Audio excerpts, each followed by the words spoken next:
Shvetsiya kompaniyasi bo'lgan Volvo, Xitoy kompaniyasi bo'lgan Geely hamkorlikda asos solgan.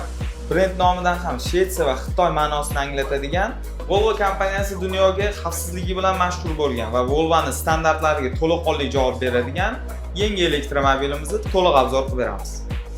Energiya turi elektromobil bo'lgan, to'liq quvvatda 8 km yo'l bosib o'tadigan, 0 dan 100 gacha 3,5 sekundda tezlasha oladigan, maksimal tezligi 256 ta, ikkita motor va 789 ta ot kuchiga egalik qiladigan avtomobilimiz razmerlari Zikr 007 bilan solishtirilgan variantlarini video tagiga joyladik. Batareyamiz litium temir fosfat batareya, tashqi tarafidan ballonlari 255 40 R21 Michelin ballonlari bilan jihozlangan. Ramkasiz eshik va to'liq shishali tom va o'ziga xos tusi o'zgaradigan faralar. Oldi bamper, avtomatik sovutish uchun ochiladigan panjaralar, soatiga 70 km dan oshganda o'zi ochiladigan va soatiga 30 km dan tushgandan keyin o'zi yopiladigan spoilerlar.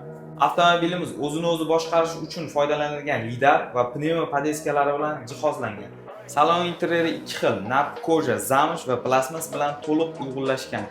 Priborlar uchun o'ziga xos monitor, multimedia va orqa o'rindiqda qulaylik yaratish uchun monitor mavjud.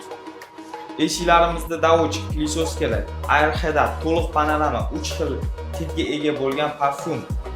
Akustikamiz Harman Kardon, isitish, sovutish va massaj, to'liq nap koja bilan jihozlangan o'rindiqlar.